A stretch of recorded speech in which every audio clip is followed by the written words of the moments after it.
কাফের মুশরিকরা বলে, মুহাম্মদ তুমি যদি বলতে না পারো, তুমি নিজে বলেছ বাইতুল মুকাদ্দাস গিয়েছো, সেখান থেকে আল্লাহ তোমাকে আসমানে নিয়েছে। তুমি বলো বাইতুল মুকাদ্দাসের কয়টা জানালা, কয়টা দরজা, কয়টা সিঁড়ি। না বলতে পারলে তুমি মিথ্যাবাদী, তুমি মিথ্যাবাদী। আল্লাহ জিবরাইল আমিনকে ডাক দিয়া কো, জিবরাইল যাও কোরআনের আয়াত নিয়ে যাও, যেইভাবে কোরআনের আয়াত নিয়ে আমার রাসূলের কাছে যাও, সেইভাবে তুমি বাইতুল মুকাদ্দাসটা নিয়ে আমার পয়গম্বরের সামনে ধরো চলো। আল্লাহর নবীর চেহারার সামনে জিবরাইল আমিন বাইতুল মুকাদ্দাস নিয়ে ধরলো, আর আল্লাহর নবী গনে গনে বলে দিল, কাফেরদেরকে বলে দিল, বাইতুল মুকাদ্দাসে এতটা জানালা আছে, এতটা দরজা আছে, এতটা সিঁড়ি আছে। আল্লাহর নবী যখন টপ টপ করে সব বর্ণনা দিয়ে দিল, এরপরে কাফেররা বলে, মুহাম্মদ আজ থেকে আমরা বুঝতে পারলাম তুমি সবচেয়ে বড় জাদুঘর হয়ে গেছো, সবচেয়ে বড় জাদুঘর। কাফেরদের একটা স্বভাব ছিল, যুক্তি দিয়া যদি না পারতো, দলিল দিয়া যদি না পারতো, শেষ ডাইলগ হইল মুহাম্মদ তুমি জাদুঘর। এটাই তাদের শেষ পুঁজি। যুক্তি দিয়া পারে না, দলিল দিয়া পারে না, এখন বলতেছে মুহাম্মদ তুমি সবচেয়ে বড় জাদুঘর। এই আসমানের দেশে মানুষ যাইতে পারে, চাঁদের দেশে মানুষ যাইতে পারে, সাত আসমান পারে দিয়ে কি মানুষ যেতে পারে? এটা সম্ভব নয়। মুহাম্মদ তুমি অযৌক্তিক কথা বলো। আজ আমরা এই বিজ্ঞানের সভ্যতার যুগে এসে দেখি চাঁদের দেশে যাইতে মাত্র কয়েক ঘন্টা সময় লাগে। কথা বলেন ঠিক কিনা? মাত্র কয়েক ঘন্টা লাগে। আর আমার রাসূলকে আল্লাহ পাক 1400 বছর আগেই নিয়েছেন, 1500 বছর আগেই নিয়েছেন। বিজ্ঞানের বাবার বাবা হইল মুহাম্মদুর রাসূলুল্লাহ সাল্লাল্লাহু আলাইহি ওয়াসাল্লাম। কথা বলেন ঠিক কিনা? আল্লাহ পাক ডাক দিয়া কয়, পয়গম্বর আমার, আমি আল্লাহ সিদ্ধান্ত করেছি আপনার জন্মভূমি থেকে আপনি বিদায় হন, আপনার মাতৃভূমি থেকে আপনি বিদায় হন। আমি আর এক মুহূর্তের জন্য আপনাকে খানা কাবার কাছে রাখতে চাই না, এটা আমার আদেশ। রাসূল বলে, আল্লাহ খানা কাবা দেখে দেখে আমি ইবাদত বন্দেগী করি, খানা কাবা দেখে দেখে আমি আপনাকে স্মরণ করি, খানা কাবার সামনে কোরআন তেলাওয়াত করি, খানা কাবার সামনে 2 রাকাত নামাজ পড়লে আপনি আমারে 1,00,000 রাকাতের সওয়াব দেন। কিন্তু এত সওয়াব থেকে আমাকে বঞ্চিত করে আমাকে মদিনায় পাঠায় দিবেন, এটা কেমনে সম্ভব? আমি তো ওখানে 1,00,000 রাকাতের সওয়াব পাবো না, আমি তো ওখানে খানা কাবা পাবো না। আল্লাহ ডাক দেখো, পয়গম্বর আপনার সিদ্ধান্ত বড় না, আপনার যুক্তি বড় না, আপনার কাছে আমার আল্লাহর হুকুম হলো সবচেয়ে বড়। বের হন আপনি। রাহমাতুল লিল আলামিনকে যখন নাকি আল্লাহ পাক বলল রহমতের নবী, খানা কাবা থেকে আপনি বের হয়ে যান, আপনি মদিনায় পাড়ি জমান, মক্কার থাকবেন না। আমার নবী রাহমাতুল লিল আলামিন খানা কাবার দিকে তাকায় তাকায় চোখের পানি ছেড়ে ছেড়ে কান্দে।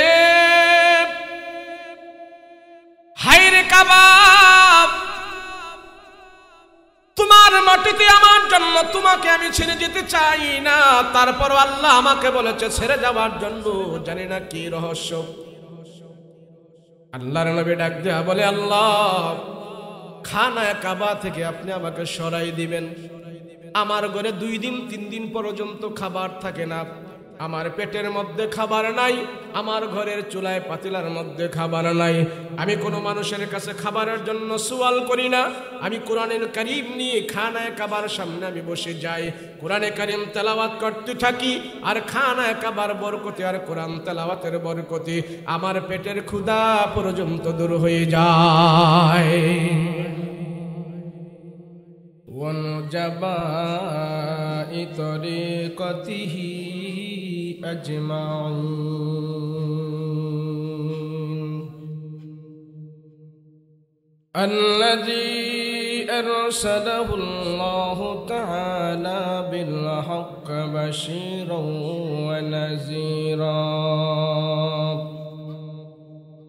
وداعيا إلى الله بإذنه وسراجا منيرا أما بعد فأعوذ بالله من الشيطان الرجيم.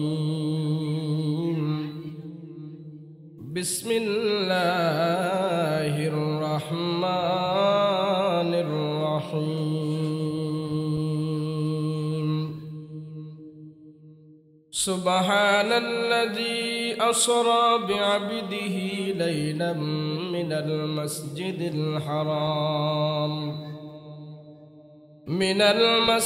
الحرام إلى المسجد الأقصى الذي باركنا حوله لنريه من آياتنا إنه هو السميع البصير. وقال الله تعالى عز وجل: يا أيتها النفس المطمئنة ارجعي إلى ربك راضية مرضية فادخلي في عبادي وادخلي جنتي.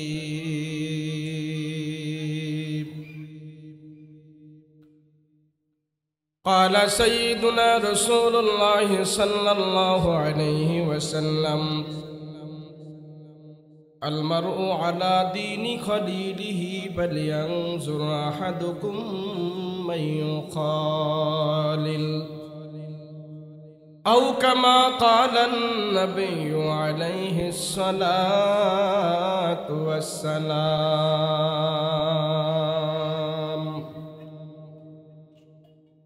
وقال تعالى في شأن حبيبه ومحبوبه: وما أرسلناك إلا رحمة للعالمين.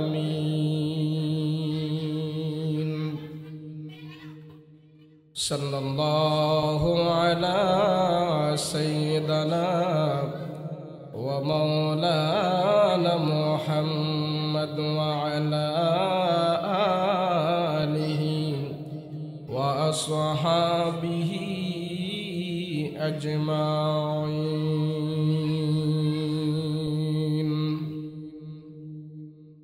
अल्लाह दिल दे जो तेरे इश्क के गर हो, अल्लाह दिल दे जो तेरे इश्क के गर हो, दाईमी रहमत के तेरे उस पे नजर हो, दाईमी रहमत की तेरे उस पे नजर हो। दिल दे के तेरे इश्क में हाल हो उसका, दिल दे के तेरे इश्क में हाल हो उसका, महशर का अगर शुरू हो तो बिना खबर हो, महशर का अगर शुरू हो तो बिना खबर हो।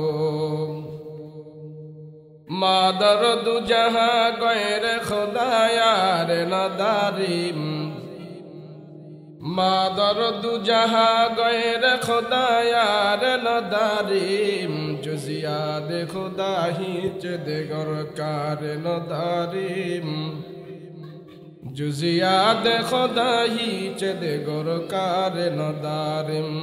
मायूस नहीं अहल ज़मी अपने खता से, तो कदीर बदल जाती ही मुझ तर के दुआ से, तो कदीर बदल जाती ही मुझ तर के दुआ से। ला इलाहा इल्लल्लाह, ला इलाहा,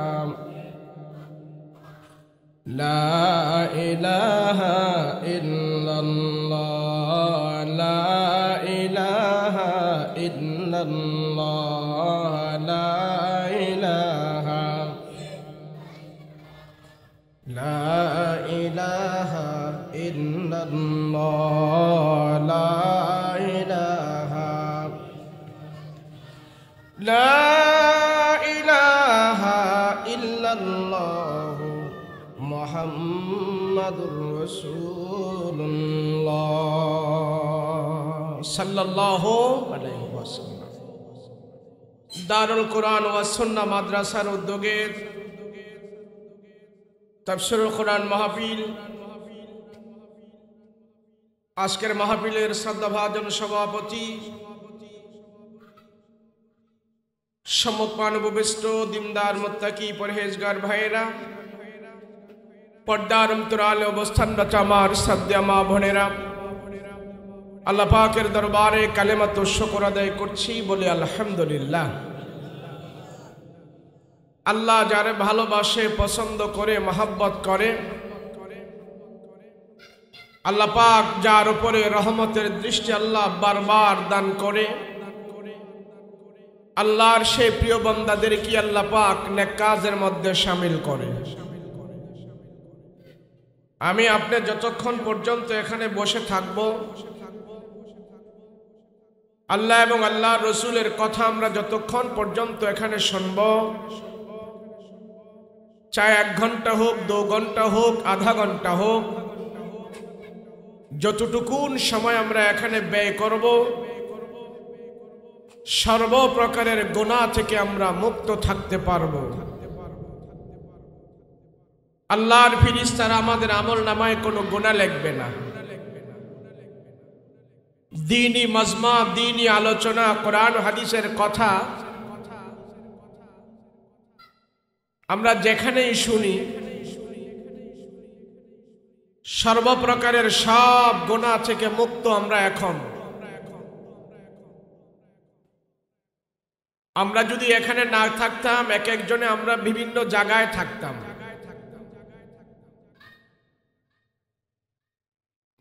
কেউ ফাহেসা কথা বলতাম, কেউ টিভির আড্ডায় থাকতাম, খেলাধুলা করতাম, নেটে সময় দিতাম। দুনিয়ার সব ব্যস্ততা এবং ঝামেলা থেকে দূর হয়ে আমরা এখন একটি নেক কাজের মজলিসে বসতে পেরেছি। এমন নেক কাজ, আমরা জমিনে বসে বসে আল্লাহর আলোচনা শুনতেছি, আল্লাহ পাকের আলোচনা করতেছি, নবী পাকের কথা শুনতেছি, বলতেছি। আমাদের আলোচনা আল্লাহ পাক আরশে আজিমে ফেরেশতাদেরকে নিয়ে আলোচনা করতেছেন। কেন?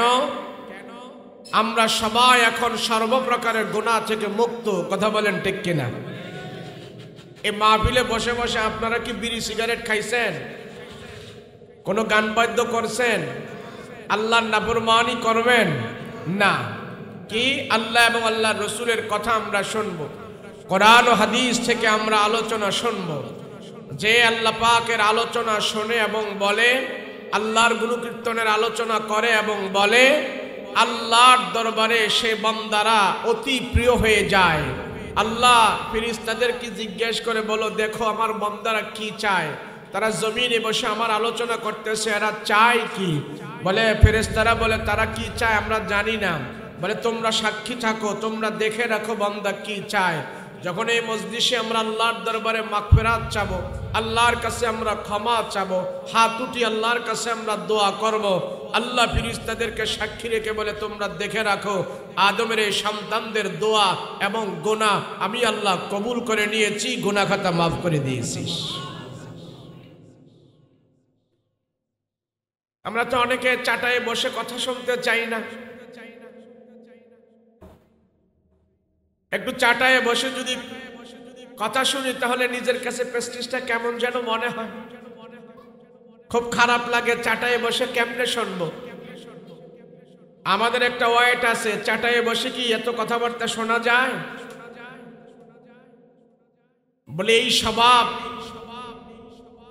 আবু জাহেল, লোকবা, সাইবা তাদের ছিল। নবীজির আশেপাশে যে সমস্ত সাহাবায়ে কেরাম এবং মুসলমানেরা ছিলেন, এদের দুর্বলতা ছিল কি? এদের তেমন মাল ছিল না, এরা তেমন বিশাল জমিদার ছিল না। বেলাল, হাবশি বেলাল, আরো অনেক গরিব সাহাবী, দুনিয়ায় তাদের এত শান শৌকত ছিল না, প্রাসাদ ছিল না, জমিদারি ছিল না, কিন্তু তাদের দিলের ভিতরে তাকওয়া ছিল, আল্লাহর ভয় ছিল। নবীজির ডাইনে সামনে বামে পিছনে যে সমস্ত সাহাবায়ে কেরাম বসে আল্লাহর রসুলের মুখের দিকে তাকিয়ে থাকতেন, চাতস পাখির ন্যায় তারা বসে থাকতেন, নাড়াচাড়া করতেন না। নবীজির কথাগুলো তারা খুব ধ্যান ও খেয়ালের সহিত শুনতেন।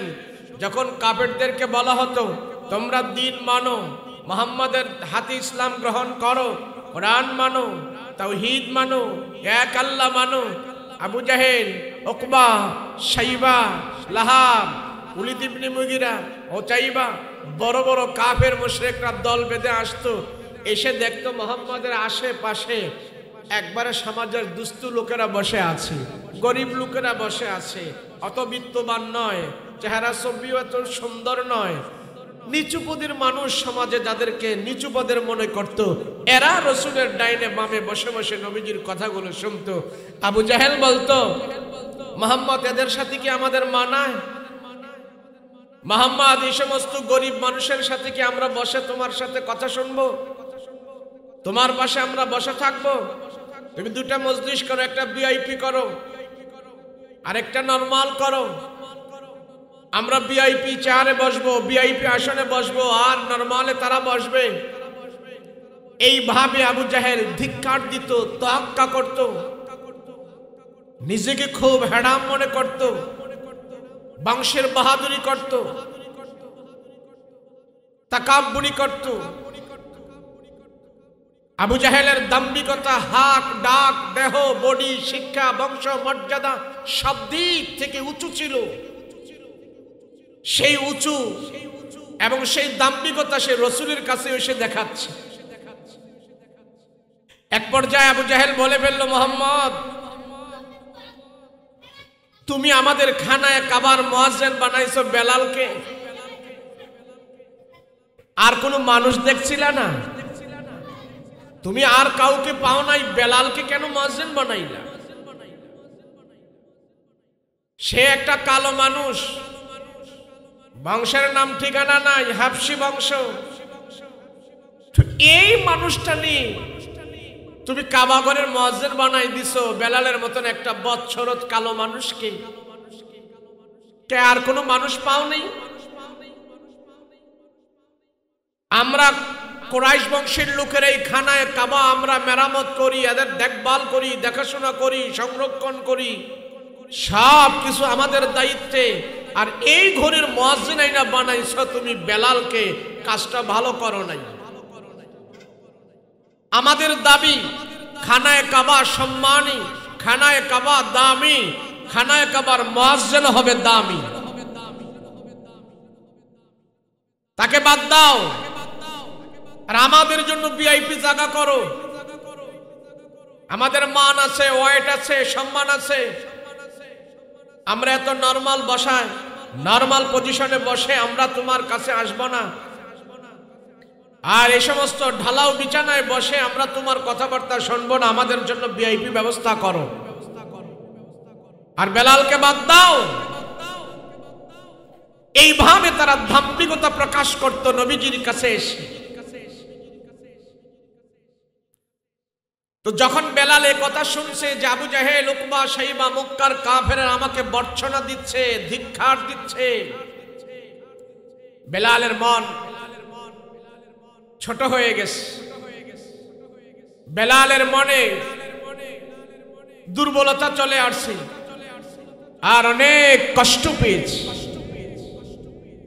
এত কষ্ট পাইল, আল্লাহ যে রসুল আমাকে কাবা ঘরের মুয়াজ্জিন নিযুক্ত করেছে, কাফেরদের কথায় যদি আমার রসুল আমাকে খানায় কাবা থেকে দূরে সরিয়ে দেয়, মুয়াজ্জিন আমাকে না বানায়, অন্য কাউকে বানায়, আল্লাহ আমি কি করব? বেলালের মন খারাপ। এমন মুহূর্তে আল্লাহ পাক আমার পয়গম্বরের কাছে কোরআনের আয়াত নিয়ে হাজির হয়ে গেছে। জিবরাইল আমিন কোরআনের আয়াত নাজিল করে জানাই দিয়েছেন, আবু জাহেল, উকবা, শাইবা, আবুল আহাব, মক্কার বড় বড় সর্দার, মক্কার বড় বড় লিডার, মালওয়ালা, জমিদার, বংশের বাহাদুরি যারা করে তাদেরকে জানিয়ে দেন আমার আল্লাহর কাছে আবু জাহেলের দাম নাই, উকবার দাম নাই, শাইবার দাম নাই, এদের বংশের দাম নাই। বেলালের ভিতরে খোদাবিতি আছে, বেলালের ভিতরে আমার আল্লাহর ভালোবাসা আছে, ভয় আছে। বেলালকে আমি যত ভালোবাসি আবু জাহেলকে আমি অত ভালোবাসি না। বেলালের দাম আর আবু জাহেলের দাম আমার আল্লাহর কাছে আকাশ তফাল পার্থক্য হয়ে গেছে। জিবরাইল আমিন এসে কোরআনের আয়াত আমার রাসূলকে শোনাই দিলেন। ইয়া আইয়ুহান নাসু ইন্না খালাকনাকুম মিন যাকারিন ওয়া উনসা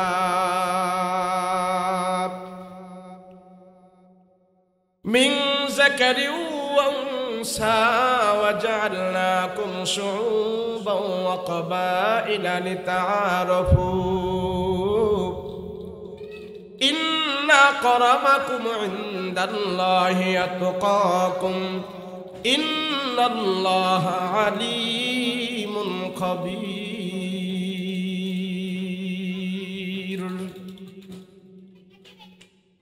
আল্লাহ ডাক দিয়া বলে, পয়গম্বর আবু জাহেল, উকবা, শাইবা তাদেরকে জানায়া দেন দুনিয়াতে আমি আল্লাহ যত মানুষ বানিয়েছি, যত মানুষ আমি আল্লাহ দুনিয়াতে বানাবো এবং বানিয়েছি, সব মানুষকে আমি আল্লাহ একজন মানুষ থেকে বানিয়েছে, তার নাম হলো আদম। একজন নারী একজন পুরুষ থেকে আমি আল্লাহ দুনিয়ার সব মানুষদেরকে বানিয়েছি। হিন্দু, বৌদ্ধ, খ্রিস্টান, ইহুদি, নাসারা, আস্তিক, নাস্তিক, ছোট বড় যত মানুষ দুনিয়াতে আছে সমস্ত মানুষগুলোকে আমি আল্লাহ দুইজন মানুষ থেকে বানিয়েছি। এক নম্বরে হলেন আদম, দুই নম্বরে হলেন হাওয়া। তাদের দুইজন থেকেই পুরা পৃথিবীর মানুষকে আমি আল্লাহ বানিয়েছি। আবু জাহেল কেন বংশের বাহাদুরি করে, আবু জাহেল কেন শিক্ষার বাহাদুরি করে, জানায়া দেন। আবু জাহেলের বংশ, শিক্ষা, দাম্ভিকতা আমার কাছে কোনো দাম নাই। আমি আল্লাহ কার কয়তলা বিল্ডিং আছে সেটাও আমি দেখি না, কে কোন বংশের সেটাও দেখি না, কে জমিদার, কে হাওলাদার, কে মজুমদার, কে তরফদার, কে সরকার, কে বিরোধী, আমি আল্লাহ তা দেখি না। আমি আল্লাহ খোদা বিধি দেখি কার অন্তরে আমার ভয় বেশি, কে আমার ভয়ে গুনাহ করে না, কে আমার ভয়ে পাপ করে না, কে আমার ভয়ে হারাম খায় না। আমি আল্লাহ বান্দার অন্তরের দিকে তাকায়া থাকি, যার অন্তর যত বেশি পরিষ্কার আমি আল্লাহ তারে তত বেশি ভালোবাসি।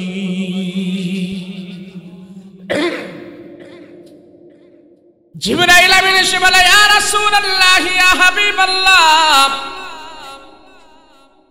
আল্লাহ কোরআনের আয়াত নাজিল করে আপনাকে জানাই দিয়েছে, ও রহমতের নবী, যে আবু জাহেল বংশের বাহাদুরি করে, যে আবু জাহেল তার দাম্ভিকতা দেখায়, তার শিক্ষার বাহাদুরি করে, আমার কাছে কোনো দাম নাই। দুনিয়াতে কে কোন বংশের, কে কোন বংশের, কে কত ডিগ্রিওয়ালা, লিতাআরাফু ইন্না আকরামাকুম ইনদাল্লাহ লিতাআরাফু, এগুলি হলো সামান্য পরিচয়ের জন্য। মৃত্যু হয়ে যাবে, তার পরিচয় শেষ হয়ে যাবে। ইন্না আকরামাকুম ইনদাল্লাহি আতকাকুম ইন্নাল্লাহা আলীমুন খাবীর। আমার আল্লাহর কাছে হলো ওই বান্দা সবচেয়ে বড় দামি, যার অন্তর যত বেশি পরিষ্কার, যার অন্তরে আমার খোদাবিতে বেশি, যার অন্তরে জাহান্নামের ভয় বেশি, যার অন্তরে জান্নাতের আশা বেশি, যার অন্তরে গুনাহ থেকে যে মুক্ত রেখেছে আমি আল্লাহ তারে তত বেশি ভালোবাসি। ওয়া রাহমাতুল লিল আলামিন, জানিয়ে দেন আপনি সবাইকে, কাফির মুশরিককে জানায়া দেন আবু জাহেল উকবা শাইবা তারা এসে আপনার কাছে অভিযোগ করেছে বেলালকে মুয়াজ্জিন থেকে বাদ দেওয়ার জন্য। আমি বেলালকে কত ভালোবাসি, বেলালের ঈমানের দাম আমার কাছে অনেক বেশি, আবু জাহেলের দাম আমার কাছে বেশি না। বেলালকে তার মনিব যখন নাকি চাবুক দিয়ে আঘাত করতে করতে পিঠের ছাল উঠায় ফেলেছে, চামড়া উঠায় ফেলেছে, জ্বলন্ত আঙ্গুরের ভিতরে ফালায় দিয়েছে। বেলালের পিঠের মাংসগুলো খসে খসে পড়ে গেছে আগুনের তাপে। তারপরও বেলাল জবান থেকে আহাদ আহাদ আহাদ আহাদ বলে।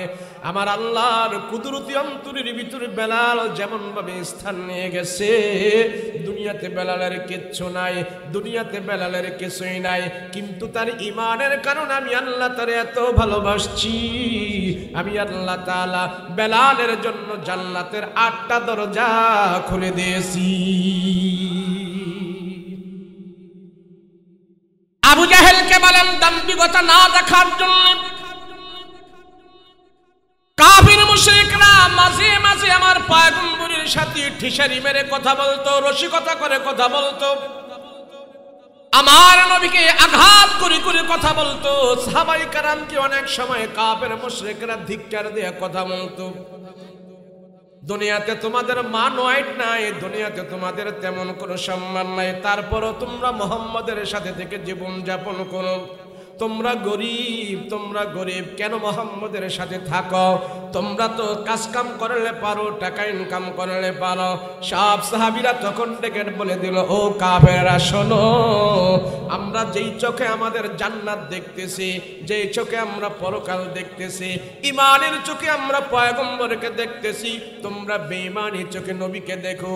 আমরা ঈমানের চোখে নবীকে দেখেছি, ঈমানি হাতে আমাদের হাত নবীর হাতে রেখেছে, নবীর সাথে আমরা ঈমান নিয়ে বসে আছি। যদি আল্লাহর রাসূলকে ভালোবেসে ঈমানের চোখে যদি পয়গম্বরকে দেখো, দুনিয়াটা তোমাদের কাছে ছোট হয়ে যাবে, আখিরাত তোমাদের কাছে বড় হয়ে যাবে। আল্লাহর নবী বলে, ও কাফেররা শোনো, দুনিয়া দেখে আমি পয়গম্বর চলি না, আখিরাত টার্গেট করে করে আমি চলি।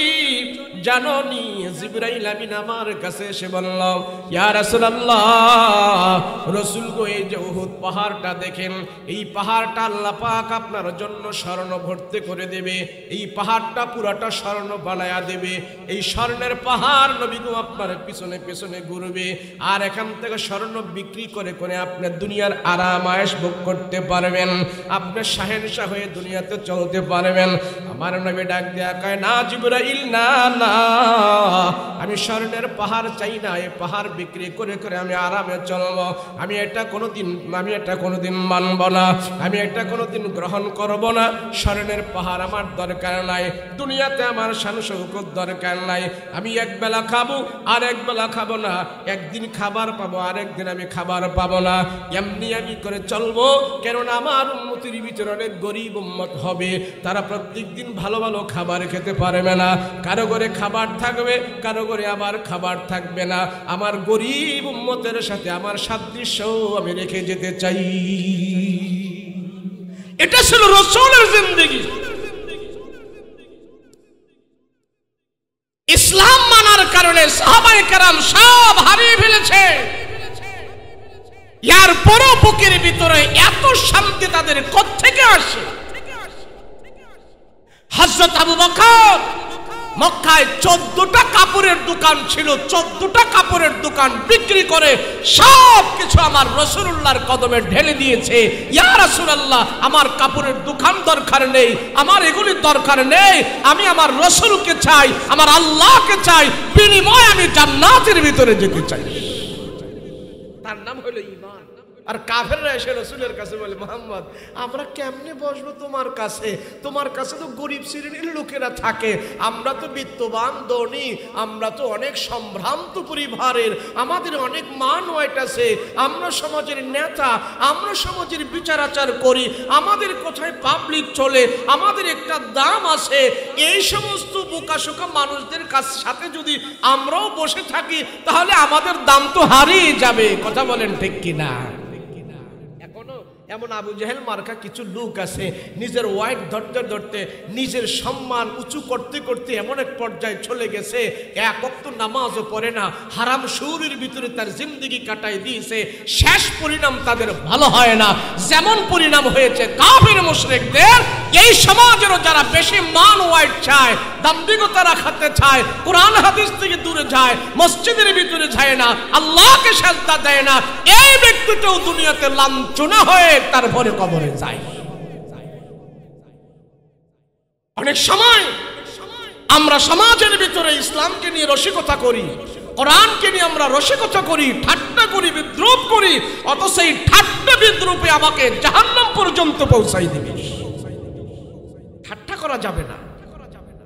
কাফের মুশরিকরা এসে রাসূলের কাছে ঠাট্টা করত। এটা আরবি কি মাস চলতেছে? রজব মাস। এই রজব মাসে রাসূল, আল্লাহর রাসূল আল্লাহর বাড়িতে গেছে, আরশে আজিমে গেছে। 7 আসমান 7 জমিন থেকে আল্লাহ পাক 7 আসমান পাড়ি দিয়ে, মহাশূন্য পাড়ি দিয়ে, চাঁদের দেশ পাড়ি দিয়ে, সূর্যের দেশ পাড়ি দিয়ে, 7 আসমান পাড়ি দিয়ে, সিদরাতুল মুনতাহা পাড়ি দিয়ে, দুনিয়ার সীমানা শেষ অতিক্রম করে আল্লাহ পাক আমার রাসূলকে আল্লাহর বাড়িতে নিয়ে গেছে। সুবহানাল্লাহ। সময় লাগছে, সময় কতক্ষণ? নবীজিকে আল্লাহ পাক এই দুনিয়া থেকে উর্দু গগনে নিয়ে গিয়েছে। উর্দু আকাশ নয়, 7 আকাশ পাড়ি দিয়ে, 7 আসমান পাড়ি দিয়ে, দুনিয়ার সীমানা শেষ, বর্ডার শেষ। এমনকি জিবরাইল আমিনও এর উপরে যাওয়ার কোনো ক্ষমতা নাই, এর উপরেও আল্লাহ পাক আমার রাসূলকে নিয়ে গেছেন। সুবহানাল্লাহ। এই মেরাজের ঘটনা বর্ণনা করতে যে আল্লাহ নিজেই বলেন সুবহান সুবহান, আমি আল্লাহ আশ্চর্য প্রকাশ করেছি। জানো আমার রাসূলকে 7 আসমানের উপরে সিদরাতুল মুনতাহা পার হয়ে আমার কাছে নিয়ে আসছি। নবী যখন আরশে আজিমে গিয়েছে, तमाम দুনিয়া নবীজির কদমের নিচে রয়েছে। আল্লাহ দেখায় দিয়েছে আসমান জমিন 7 সমুদ্র 13 নদী। দুনিয়াতে আমি যত মাখলুকাত বানিয়েছি সব মাখলুকাত আমার রাসূলুল্লাহর পায়ের নিচে আমি রেখে দিয়েছি। আমার রাসূলুল্লাহকে দুনিয়ার সব থেকে উপরে আমি আল্লাহ নিয়ে আসছি। নবীজি মেরাজ করেছেন। তো যখন মেরাজ থেকে এসে সাহাবাদেরকে বললেন, এই আমি আজ রাতে এমন এক ঘটনা আল্লাহ পাক আমার কাছে ঘটিয়েছে, তোমরা আশ্চর্য হয়ে যাবে। তবে আশ্চর্যের বিষয় নয়, আল্লাহ পাকের দ্বারা সম্ভব। আমি আজ 7 আসমান পাড়ি দিয়ে আমি আল্লাহর কাছে গিয়েছি, জান্নাত জাহান্নাম ভ্রমণ করেছি। আল্লাহ আমাকে দেখিয়েছে মক্কা থেকে আমি বাইতুল মুকাদ্দাস, বাইতুল মুকাদ্দাস আল্লাহ পাক আমাকে নিয়েছে। বাইতুল মুকাদ্দাস থেকে আল্লাহ উর্দু আকাশে 7 আসমান পাড়ি দিয়ে আল্লাহর আরশ আজিম পর্যন্ত আমাকে নিয়েছে। আমি জান্নাত দেখেছি, জাহান্নাম দেখেছি, ফুলসেরাত দেখেছি, সব আল্লাহ পাক ঘুরে ঘুরে আমাকে দেখায় দিয়েছে। সময় কতটুক? রাতের 1/3 অংশ। আল্লাহর রাসূল যখন এই কথা বলছে, সমস্ত সাহাবায়ে কেরাম এটা মেনে নিয়েছে, বিশ্বাস করেছে। ফজরের নামাজ যারা পড়েছে, যখনই এই কথা কাফেরদের কানে গেল, কাফেররা শুনে হাসাহাসি শুরু করলো, হায় হায় মুহাম্মদের মাথার তার এখন পুরোপুরি ছিঁড়ছে। নাউজুবিল্লাহ বলেন না? বিশ্বাস করার কথা না। রাসূল যখন এই কথা বলল, আমি সব দেখে আসছি, আল্লাহ আমাকে দেখাইছি। এখন মক্কার কাফেরদের কাছে যখন এই খবর গেছে, মক্কার কাফেররা এখন হাসাহাসি শুরু করছে, হায় হায় হায় মুহাম্মদ কয় কি। এখন দল বেঁধে আবু জাহেল, উকবা, শাইবা, আবু লাহাব দল বেঁধে রাসূলের কাছে আসছে। নবীজির কাছে দল বেঁধে এসে বলতেছে, মুহাম্মদ তুমি নাকি বলতেছো এমন এমন ঘটনা ঘটছে তোমার আজ রাতে? বলে হ্যাঁ। বলে এটা কিভাবে সম্ভব? এটা বলো কি? এতদিন তোমারে আমরা ভালো জানতাম, আজকে তো যেই কথা বলতেছো তুমি চলে গেছো, আর এই অল্প সময়ের ভিতরে এত সব কিছু ঘুরে তুমি কেমনে আসলা, এটা তো আমাদের মাথায় ধরে না। এমন মিথ্যা কথা বলা থেকে তুমি বিরত থাকো, এ সমস্ত কথা আর আমরা শুনতে চাই না। রাসূল বলে, আরে বোকা, আমি তো যাই নাই, আমার তো সেখানে যাওয়ার শক্তি নাই, আমার আল্লাহ আমাকে নিয়ে গিয়েছেন। সুবহানাল্লাহ। রসুল কি মেরাজ করেছেন না রসুলকে মেরাজে নিয়েছেন? আল্লাহ রসুলকে আল্লাহর বাড়িতে নিয়ে গেছেন, আরশে আজিম নিয়ে গেছেন। রসুল যায় নাই, আল্লাহর শক্তি দিয়ে আল্লাহ পাক নিয়ে গিয়েছেন। সুবহানাল্লাহ। তো এখন কাফের মুশরিকরা হাসাহাসি শুরু করছে, খুব উপহাস করতেছে, মোহাম্মদ বলো কি এটা? তো সবাই মিলে আবু বকর রাদিয়াল্লাহু আনহুর বাড়িতে গেছে কাফেররা। যাই বলে, আবু বকর তোমার বাল্যকালের বন্ধু এমন এমন কথা বলতেছে, সে নাকি 7 আসমান পাড়ি দিয়ে সিদরাতুল মুনতাহা পার হয়ে দুনিয়ার শেষ সীমানা পার হয়ে সে নাকি চলে গেছে আল্লাহর আরশে আজিমে, জান্নাত জাহান্নাম ভ্রমণ করে আসছে। এ আবু বকর তুমি কি বলো? আবু বকর বলে, এ কথা বলছে কে? বলছে তোমার বাল্যকালের বন্ধু মোহাম্মদ। আবু বকর বলে, আমার রসুল যদি বলে থাকে বিনা দলিলে নিঃসন্দেহে আমি মেনে নিয়েছি, 100% সত্য, আমার রসুলের দ্বারা আল্লাহ পাক এটা করাবে, নিঃসন্দেহে আমি মেনে নিয়েছি, এবং রসুল যা বলেছে সব সত্য বলেছে, আমার দ্বারা অবিশ্বাসের কিছু না, আমি বিশ্বাস করে নিয়েছি। তখন থেকেই আবু বকরের নাম হয়ে গেল সিদ্দিক। নাম কি? সিদ্দিক। আল্লাহ বিনা দলিলে যখন এই মেরাজের কথা আল্লাহর রসুলের এই কথা যখন আবু বকর স্বীকৃতি দিয়েছে, আল্লাহর পক্ষ থেকে আবু বকরের উপাধি আসছে, আবু বকর তুমি সিদ্দিক, তুমি সত্য বলেছো। আর সিদ্দিকদের জায়গায় নিচু হবে না, আমার জান্নাতের ভিতরে ফেরদাউসুল জান্নাতে আমি আল্লাহ সিদ্দিকদের জায়গায় স্থান সেখানে করে দিয়েছি। আবার কাফেররা আবু বকরের কাছ থেকে আবার চলে আসছে, দল বেঁধে হাসাহাসি করতেছে, হায় রে মোহাম্মদ তো এমন ভক্ত বানাইছে, যুক্তি তর্ক কোনো মানে না, বিনা দলিলে খালি মোহাম্মদের কথা বলে। সব এই কাফের মুশরিকরা এসে আমার রসুলের কাছে তারা বসছে, মোহাম্মদ এটা কেমন করে সম্ভব? মোহাম্মদ এটা কেমন করে সম্ভব? দুনিয়ার মানুষ আকাশে উঠতে পারে না, ঘন্টার পর ঘন্টা সময় লাগে। তুমি বলতেছো মক্কা থেকে তুমি মসজিদুল আকসায় গিয়েছো, আবার সেখান থেকে উর্দু আকাশে গিয়েছো, এটা কেমনে সম্ভব? নবী বলে, এটা আমার দ্বারা সম্ভব না, এটা আমার আল্লাহর দ্বারা সম্ভব, আল্লাহর দ্বারা সম্ভব। এবার কাফির মুশরিকরা বলে, মুহাম্মদ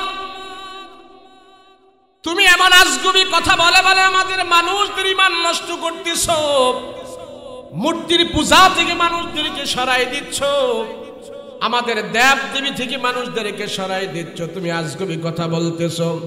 নবী বলে, না না, আজগুবি কথা নয়, আল্লাহ পাক আমাকে নিয়ে গেছি, 7 আসমান পাড়ি দিয়ে আমি সেখানে গিয়েছি, আল্লাহ আমাকে নিয়ে গেছি। বলে, আমি মক্কা থেকে হারাম থেকে বাইতুল মুকাদ্দাস ফিলিস্তিন, যেখানে ওই ফিলিস্তিনের বাইতুল মুকাদ্দাসে আল্লাহ আমাকে নিয়েছি। আর সেখানে নিয়ে যাওয়ার পর আল্লাহ সেখান থেকে আমাকে উর্দু আকাশে নিয়ে গেছি। এটা আমার দ্বারা সম্ভব নয়, এটা আল্লাহ পাকের দ্বারা সম্ভব, আমাকে আল্লাহ নিয়েছে।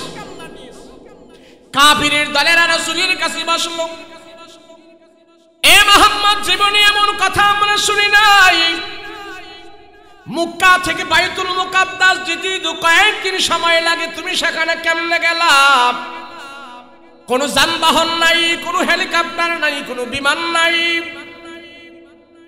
বাইতুল মুকাদ্দাস তুমি গিয়েছো? বলে, হ্যাঁ আমি গিয়েছি। এবার কাফেররা আমার পয়গম্বরকে আটকানো শুরু করলো, এ মুহাম্মদ তুমি মক্কা থেকে বাইতুল মুকাদ্দাস গিয়েছো, বলো দেখি বাইতুল মুকাদ্দাসের কয়টা জানালা আছে, কয়টা সিঁড়ি আছে, কয়টা দরজা আছে? তুমি তো বাইতুল মুকাদ্দাস গিয়েছো, তোমার বাইতুল মুকাদ্দাসের বর্ণনাগুলো আমাদের কাছে দাও, তাইলে আমরা বলতে পারবো তুমি বাইতুল মুকাদ্দাস গিয়েছো, না হয় আমরা মনে করবো তুমি মিথ্যা বলতেছো। বলো। 5 ওয়াক্ত নামাজের মুসল্লি যারা আছে মসজিদে যায়, আপনারা মসজিদে যে 5 ওয়াক্ত নামাজ পড়েন, কিন্তু মসজিদের ভিতরে কয়টা ফ্যান আছে আপনি গণেননি, মসজিদের কয়টা জানালা আছে, মসজিদের কয়টা দরজা আছে, কোনো মুসল্লি গণে না। আমি যদি বলি আপনি এই মসজিদের মুসল্লি, কয়টা দরজা আছে বলেন, আপনি বলতে পারবেন না। আল্লাহ তো নবীকে বাইতুল মুকাদ্দাস নিয়েছি জানালা গণার জন্য না, দরজা গণার জন্য না, দুনিয়ার মানুষের কাছে আমার নবীর শান আর মান আর ইজ্জত বাড়ানোর জন্য। আল্লাহর নবী রাহমাতুল লিল আলামিন মাথা নিচু করে বসে আছে আর বলতেছেন, আল্লাহ, কাফেররা আমাকে প্রশ্ন করেছে বাইতুল মুকাদ্দাসের কয়টা জানালা আছে, বাইতুল মুকাদ্দাসের কয়টা দরজা আছে। এখন যদি আমি না বলতে পারি তারা আমাকে মিথ্যাবাদী মনে করবে, তারা আমাকে লজ্জা দেবে। আল্লাহ গো, আপনি জবাব দেওয়ার ব্যবস্থা করে দিন, জবাব দেওয়ার ব্যবস্থা করে। কাফের মুশরিকরা বলে, মুহাম্মদ তুমি যদি বলতে না পারো, তুমি নিজে বলেছ বাইতুল মুকাদ্দাস গিয়েছো, সেখান থেকে আল্লাহ তোমাকে আসমানে নিয়েছে। তুমি বলো বাইতুল মুকাদ্দাসের কয়টা জানালা, কয়টা দরজা, কয়টা সিঁড়ি। না বলতে পারলে তুমি মিথ্যাবাদী, তুমি মিথ্যাবাদী। আল্লাহ জিবরাইল আমিনকে ডাক দিয়া কো, জিবরাইল যাও কোরআনের আয়াত নিয়ে যাও, যেইভাবে কোরআনের আয়াত নিয়ে আমার রাসূলের কাছে যাও, সেইভাবে তুমি বাইতুল মুকাদ্দাসটা নিয়ে আমার পয়গম্বরের সামনে ধরো চলো। আল্লাহর নবীর চেহারার সামনে জিবরাইল আমিন বাইতুল মুকাদ্দাস নিয়ে ধরলো, আর আল্লাহর নবী গনে গনে বলে দিল, কাফেরদেরকে বলে দিল, বাইতুল মুকাদ্দাসে এতটা জানালা আছে, এতটা দরজা আছে, এতটা সিঁড়ি আছে। আল্লাহর নবী যখন টপ টপ করে সব বর্ণনা দিয়ে দিল, এরপরে কাফেররা বলে, মুহাম্মদ, আজ থেকে আমরা বুঝতে পারলাম তুমি সবচেয়ে বড় জাদুঘর হয়ে গেছ, সবচেয়ে বড় জাদুঘর। কাফেরদের একটা স্বভাব ছিল, যুক্তি দিয়া যদি না পারতো, দলিল দিয়া যদি না পারতো, শেষ ডায়লগ হইল, মুহাম্মদ তুমি জাদুঘর। এটাই তাদের শেষ পুঁজি। যুক্তি দিয়া পারে না, দলিল দিয়া পারে না, এখন বলতেছে মুহাম্মদ তুমি সবচেয়ে বড় জাদুঘর। এই আসমানের দেশে মানুষ যাইতে পারে, চাঁদের দেশে মানুষ যাইতে পারে, সাত আসমান পারে দিয়ে কি মানুষ যেতে পারে? এটা সম্ভব নয়। মুহাম্মদ তুমি অযৌক্তিক কথা বলো। আজ আমরা এই বিজ্ঞানের সভ্যতার যুগে এসে দেখি চাঁদের দেশে যাইতে মাত্র কয়েক ঘন্টা সময় লাগে। কথা বলেন ঠিক কিনা? মাত্র কয়েক ঘন্টা লাগে। আর আমার রাসূলকে আল্লাহ পাক 1400 বছর আগেই নিয়েছেন, 1500 বছর আগেই নিয়েছেন। বিজ্ঞানের বাবার বাবা হইল মুহাম্মদুর রাসূলুল্লাহ সাল্লাল্লাহু আলাইহি ওয়াসাল্লাম। কথা বলেন ঠিক কিনা? তোমার যেখানে শেষ, আমার রাসূলুল্লাহর সেখানে শুরু। তোমার যেখানে দৃষ্টি শেষ, আল্লাহর দৃষ্টি সেখানে শুরু। আল্লাহ বলে আমি আমার পয়গম্বরকে আমার কাছে নিয়ে আসছি, এটা আমার ব্যক্তিগত পার্সোনাল সিদ্ধান্ত। আল্লাহ নিজেই এই কথা বর্ণনা করে বলে এটা আশ্চর্য ঘটনা। সুবহানাল্লাযী আসরা বিআবদিহি লাইলাম মিনাল মসজিদিল হারাম। আমি আল্লাহ মসজিদে হারাম থেকে ইলাল মসজিদিল আকসা, মসজিদে আকসায় নিয়েছি। মসজিদের আকসা থেকে আমি আল্লাহ আমার রাসূলকে আমার কাছে নিয়ে আসছি। সুবহানাল্লাহ। কাফের মুশরিকরা যত উপহাস করে, যত ঠাট্টা বিদ্রুপ করে, যা কিছু করে, এদের ঠাট্টা বিদ্রুপে আজ পর্যন্ত কোনো কাজ হয় নাই। কোরআনের গতি চলছে, রাসূলুল্লাহর আদর্শ চলছে, ইসলামের জয়গান চলছে। ইসলাম যদি কাফের মুশরিকরা দবিয়ে দিত, থামাই দিতে পারত, তাহলে 1400 বছর আগে তারা ধমাই দিতে পারত। মক্কা থেকে এই শনি একরা পর্যন্ত ইসলাম আসার কোনো সুযোগ ছিল না। কথা বলেন ঠিক কিনা? পারে নাই। কোরআনের বিরোধিতা করে পারবে না, ইসলামের বিরোধিতা করে পারবে না। কেমনে পারবে? বর্তমান আমাদের এই বাংলাদেশে 2 লক্ষের উপরে কোরআনের হাফেজ তৈরি হয়ে গিয়েছে, যারা ইসলামের শত্রু হয়ে কাজ করে, মাদ্রাসার শত্রু হয়ে কাজ করতেছে, আলেম ওলামাদের শত্রু হয়ে কাজ করতেছে। দিন দিন এই জমিনে জীবন্ত কোরআনের সংখ্যা বাড়তেছে। কথা বলেন ঠিক কিনা? সৌদি আরবে কোরআন নাজিল হয়েছে, মদিনায় কোরআন নাজিল হয়েছে, মক্কায় কোরআন নাজিল হয়েছে। কোরআন নাজিলের দেশ, কোরআন নাজিলের স্থান। সৌদি আরবের ভিতরে 2 লক্ষ কোরআনের হাফেজ নাই। 1400 বছরের ভিতরে 2 লক্ষ কোরআনের হাফেজ তাদের দেশেও নাই, আজ আমার দেশে 2 লক্ষ কোরআনের হাফেজ হয়ে গেছে। সেই জন্য মাদ্রাসার বিরুদ্ধে, মসজিদের বিরুদ্ধে, আলেম ওলামাদের বিরুদ্ধে এদেশের কিছু ইসলাম বিদ্বেষী লোকেরা বৃদ্ধাঙ্গুল দেখায়। এত মাদ্রাসার দরকার নাই, এত মসজিদের দরকার নাই, এত আলেমের দরকার নাই। আলেম থাকলে, মাদ্রাসা থাকলে, মসজিদ থাকলে তোমার চুরি বন্ধ হয়ে যাবে, আর চোরেরা এই সমস্ত কথা বলতে পারে। কথা বলো ঠিক কিনা? বাংলাদেশ এমন এক দেশ, দিন দিন এখানে ইসলামের জয়গান বাড়ছে, আলেম ওলামা তৈরি হচ্ছে। এর জন্য কুচক্রী মহল যারা আছে, যারা আন্তর্জাতিকভাবে ইসলামের দুশ্মনী করতেছে, তাদের একটা চোখ বাংলাদেশের দিকে ফোকাস মেরে আছে, তাদের একটা চোখ বাংলাদেশের দিকে আছে, যাতে করে এই দেশে ইসলাম প্রিয় মানুষদেরকে জঙ্গির তকমা লাগানো যায়, ইসলাম প্রিয় মানুষদেরকে মৌলবাদীর তকমা লাগানো যায়, ইসলাম প্রিয় মানুষদেরকে আলবদর বলা যায়। আসলে যারা ইসলাম মানে, কোরআন মানে, হাদিস মানে, আল্লাহ মানে, রসুল মানে, এরা দেশের শত্রু নয়, জাতির শত্রু নয়। যারা দেশের স্বাধীনতা চায় তারা ইসলামের পক্ষে, যারা দেশের ভালো চায় তারা ইসলামের পক্ষে, যারা কোরআনের কথা বলে, ইসলামের কথা বলে, স্বাধীনতার কথা বলে, তারা কোরআনের পক্ষেই থাকে, কোরআনের বিপক্ষে যায় না। দেশ একদিকে নেয় না, কোরআন আরেকদিকে নেয় না। আমার কোরআন আমাকে শিখায়, আমার রসুল আমাকে শিখায় দেশকে ভালোবাসো, দেশের স্বাধীনতাকে ভালোবাসো, মাতৃভূমিকে ভালোবাসো। রসুল বলেন হুব্বুল ওয়াতান মিনাল ঈমান, তোমার মাতৃভূমিকে ভালোবাসা ঈমানের অঙ্গ। দেশকে ভালোবাসা কি? কথা বলেন না, দেশকে ভালোবাসা কি? ঈমানের অঙ্গ। নবীজিকে যখন বলল মুহাম্মদ তুমি মক্কা থেকে মদিনায় চলে যেতে হবে, আল্লাহ রসুল আশ্চর্য হয়ে গেলেন, আল্লাহ আমি মক্কা থেকে মদিনায় চলে যাব? এই মক্কা তো এটা আমার জন্মভূমি, এখানে আমার বাপ দাদা আছে, আমার বংশধরেরা ঘুমিয়ে আছে, আল্লাহ আমি কেমনে মদিনায় যাব? আমি এই খানায় কাবা রেখে আমার জন্মভূমি ছেড়ে আমি মদিনায় কেমনে যাব? আল্লাহ পাক ডাক দিয়া কয়, পয়গম্বর আমার, আমি আল্লাহ সিদ্ধান্ত করেছি আপনার জন্মভূমি থেকে আপনি বিদায় হন, আপনার মাতৃভূমি থেকে আপনি বিদায় হন। আমি আর এক মুহূর্তের জন্য আপনাকে খানা কাবার কাছে রাখতে চাই না, এটা আমার আদেশ। রসুল বলে, আল্লাহ খানা কাবা দেখে দেখে আমি ইবাদত বন্দেগী করি, খানা কাবা দেখে দেখে আমি আপনাকে স্মরণ করি, খানা কাবার সামনে কোরআন তেলাওয়াত করি, খানা কাবার সামনে 2 রাকাত নামাজ পড়লে আপনি আমারে 1,00,000 রাকাতের সওয়াব দেন। কিন্তু এত সওয়াব থেকে আমাকে বঞ্চিত করে আমাকে মদিনায় পাঠায় দিবেন, এটা কেমনে সম্ভব? আমি তো ওখানে 1,00,000 রাকাতের সওয়াব পাবো না, আমি তো ওখানে খানায় কাবা পাবো না। আল্লাহ ডাক দেখো পয়গম্বর, আপনার সিদ্ধান্ত বড় না, আপনার যুক্তি বড় না, আপনার কাছে আমার আল্লাহর হুকুম হলো সবচেয়ে বড়। বের হন আপনি।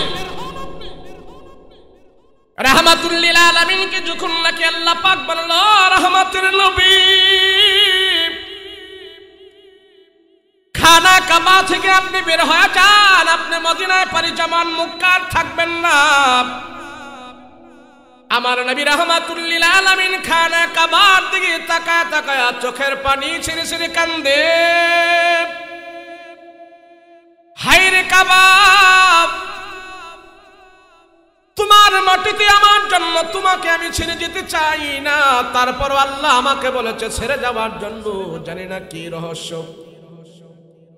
আল্লাহর নবী ডাক দেয়া বলে, আল্লাহ খানা কাবা থেকে আপনি আমাকে সরাই দিবেন। আমার ঘরে 2 দিন 3 দিন পর্যন্ত খাবার থাকে না, আমার পেটের মধ্যে খাবার নাই, আমার ঘরের চুলায় পাতিলার মধ্যে খাবার নাই। আমি কোনো মানুষের কাছে খাবারের জন্য সওয়াল করি না, আমি কোরআনুল কারীম নিয়ে খানায় কাবার সামনে আমি বসে যাই, কোরআনে কারীম তেলাওয়াত করতে থাকি, আর খানায় কাবার বরকতে আর কোরআন তেলাওয়াতের বরকতে আমার পেটের ক্ষুধা পর্যন্ত দূর হয়ে যায়। আল্লাহ আপনি আমাকে খানা কাবা থেকে সরাই দিয়েন না। আল্লাহ ডাক দিয়া বলে, রহমতের নবী, আপনাকে আমি একবারে আপনার মাতৃভূমি থেকে আমি সরাই দিচ্ছি না, রসুল গো, কিছুদিনের জন্য আপনাকে আমি খানা কাবা থেকে নিয়ে যাচ্ছি, আবার আপনাকে আমি বিজয়ের বেশে আমি খানায় কাবায় দিব।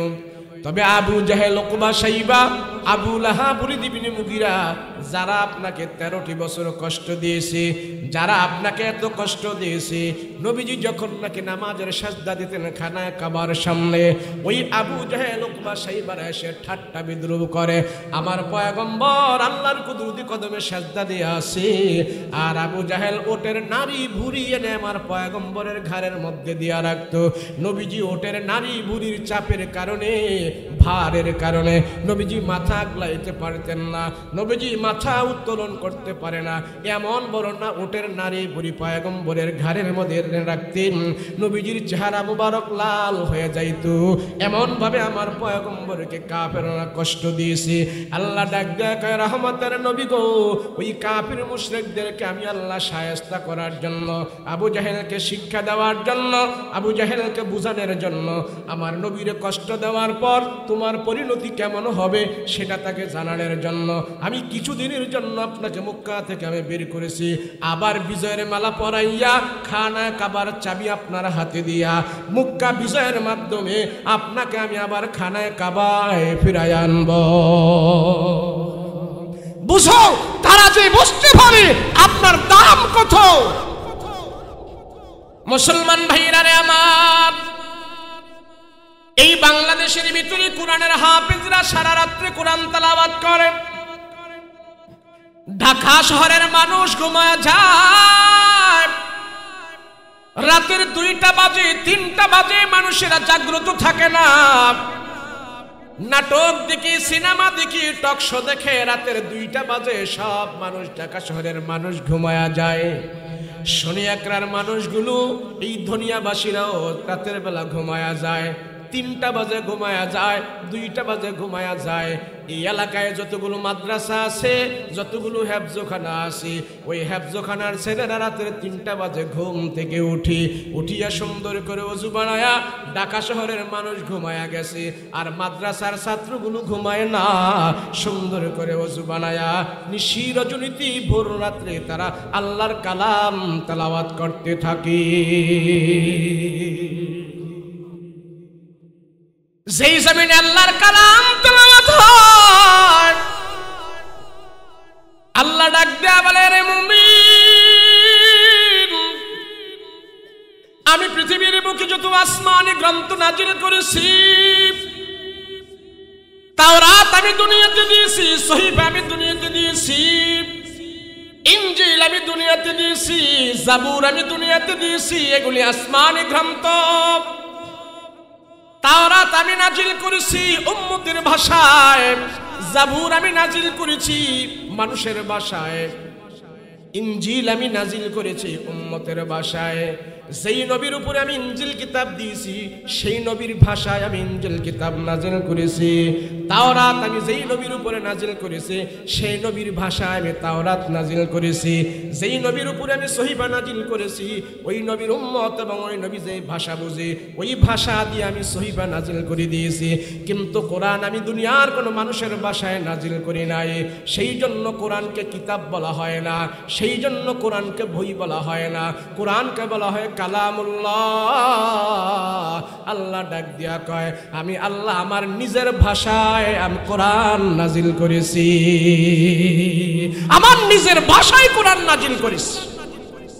সেই জন্য রাসূল বলে, মুমিন, তুমি যদি আল্লাহর সাথে কথা বলতে চাও, তুমি আল্লাহর সাথে যদি সম্পর্ক করতে চাও, আল্লাহর সাথে যদি তুমি কথা বলতে চাও, আল্লাহর সাথে কথা বলার জন্য মুসা নবী তুর পাহাড়ে গিয়েছে, উম্মতি মুহাম্মদী তুর পাহাড়ে যেতে হয় না।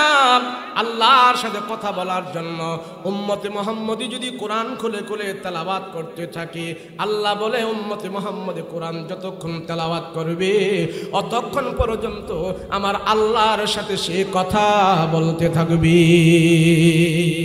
নবীর সাহাবীদের ভিতর থেকে একজন সাহাবী ছিলেন বিনয়ী সাহাবী ওসমান গনি রাদিয়াল্লাহু আনহু। ওসমান গনিকে বলা হয় জিন্নুরাইন। আমার নবীজির দুইটা মেয়ে তার কাছে বিবাহ দিয়েছেন। একটা মেয়ের ইন্তেকালের পর আর একটা মেয়েকে ওসমান গনির কাছে বিয়ে দিয়েছেন। নবীজি দেখেছেন ওসমান খুব বিনয়ী, ওসমান কোরআন তেলাওয়াত করে, যখনই সময় পায় তখনই কোরআন তেলাওয়াত করে। ওসমান গনি বাজে কাজে লিপ্ত হয় না, আড্ডায় লিপ্ত হয় না, শাস্ত্রে যায় না, গীবত শেখায়তে যায় না। যখন 5 মিনিট সময় পায়, 2 মিনিট সময় পায়, আল্লাহর কালাম খুলে খুলে তেলাওয়াত করতে থাকি। বাকি সময়টা, ফাঁক সময়টা, অবশিষ্ট সময়টা যখনই সময় পায় তখনই কোরআন তেলাওয়াত করতে থাকে। কোরআন তেলাওয়াতের আমলটা ওসমান গনির অভ্যাস হয়ে গিয়েছিল। যেদিন ওসমান গনি দুনিয়া থেকে বিদায় হবে, শত্রুরা ওসমান গনিকে দুনিয়া থেকে বিদায় করে দিবে। ওই বিদায়ের মুহূর্ত পর্যন্ত ওসমান গনি কোরআন তেলাওয়াত অবস্থায় দুনিয়া থেকে বিদায় হয়েছে। ওসমান গনি রাদিয়াল্লাহু আনহু দিলের ভিতরে এত প্রশান্তি, দিলের ভিতরে এত শান্তি। আরে টাকা দিয়া দিলের ভিতরে শান্তি আসে না, ক্ষমতা দিয়া দিলের ভিতরে শান্তি আসে না, আল্লাহর কোরআন তেলাওয়াতে শান্তি আসে। মক্কায় যারা যান, মদিনায় যারা যান, ইমাম সাহেব নামাজ পড়ে আর পিছন থেকে দাঁড়ায় দাঁড়ায় অনেক আরবি মুসল্লিরা কান্না করতে থাকে, চোখের পানি ফেলতে থাকে। কোরআনের তেলাওয়াত তাদের দিলের ভিতরে যায় ধাক্কা লাগে আর মুসল্লিরা কান্না করতে থাকে। আমার আপনার দিলের ভিতরে কোরআন তেলাওয়াতের ধাক্কা লাগে না, কারণ কি? আমি আপনি কোরআন তেলাওয়াত বুঝি না, কোরআন তেলাওয়াত করি না, সেই জন্য আমার দিল আপনার দিল পরিষ্কার না। কোরআন তেলাওয়াতের কারণে আমার চোখ থেকে পানি বের হয় না। নবীর সাহাবী ওসমান অন্য অন্য আমল কম করত, কিন্তু নফল আমলের ভিতরে কোরআন তেলাওয়াত সবচেয়ে বেশি বেশি করত। যেদিন ওসমানকে কাফের মুশরিকেরা তীর বর্ষা মেরে দুনিয়ার জমিন থেকে বিদায় করে দিবি, ওই দিন ওসমান গনি আল্লাহর কালাম তেলাওয়াত করতেছে। কাফেররা চতুর্দিকে বেষ্টনী দিয়ে আসে, কাফেররা ওত পেতে আসে, তরবারি নিয়া, তীর নিয়া, বর্ষা নিয়া এইভাবে তাকায় আসে, কিন্তু ওসমান গনি আল্লাহর কালাম তেলাওয়াত করতেছে। কোরআন তেলাওয়াত থেকে উনি কোনোদিন ছড়ায় না। কাফের মুশরিকরা আছে, ওসমান গনিও বুঝতে পেরেছে কাফেররা আমাকে এখন মেরে ফেলবে, শত্রুরা আমাকে এখন মেরে ফেলবে, কিন্তু এই মারা অবস্থাটা যদি আমার কোরআন তেলাওয়াত হয়, আল্লাহর দরবারে আমি বলতে পারবো দুনিয়ার জমিন থেকে আমি এমন সময় বিদায় হয়েছি যে সময় আমি কোরআন তেলাওয়াতের ভিতরে ছিলাম, ওই সময় কাফেররা আমাকে শহীদ করে দিয়েছে।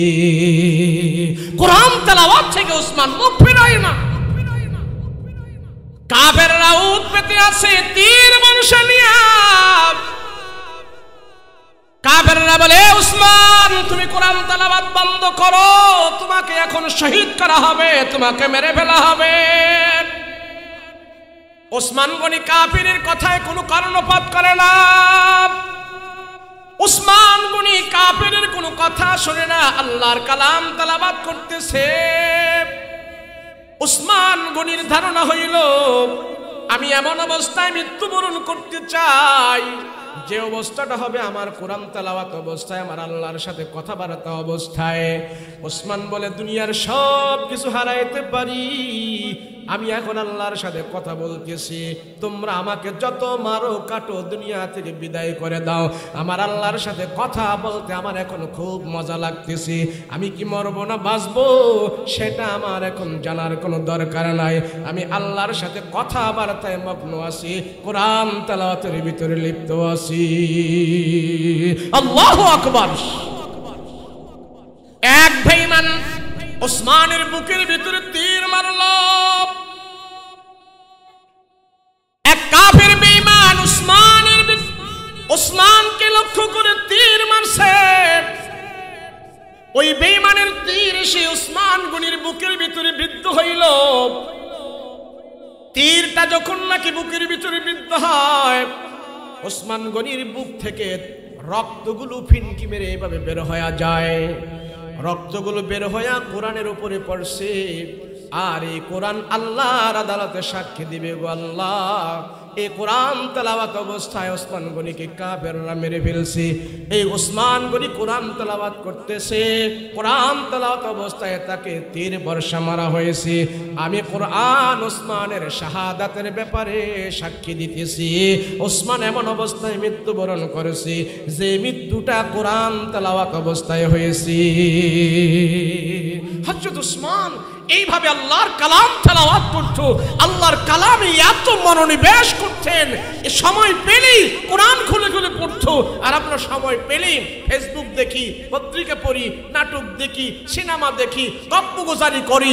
আর মুমিনের লক্ষণ হলো সময় পেলেই সে কোরআন তেলাওয়াত করবে, কোরআন তেলাওয়াত করে করে আল্লাহর সাথে কথা বলবে। তাওরাত কিতাব যারা না বুঝিয়া পড়ে তাদেরকে সওয়াব দেওয়া হতো না। তাওরাত কিতাব বুঝে বুঝে পড়তে হয়েছে, এরপরে সে সওয়াব পেয়েছে। জাবুর কিতাব না বুঝিয়া পড়লে সওয়াব পাওয়া যাইত না, ইনজিল কিতাব না বুঝিয়া পড়লে সওয়াব পাওয়া যাইত না। কিন্তু কোরআনুল কারীম এমন কিতাব, কিতাবুল্লাহ, আল্লাহর কালাম, এটা যদি কেউ না, আল্লাহ পাক একের বিনিময়ে 10 গুণ সওয়াব তারে দান করে দিবি। কেন?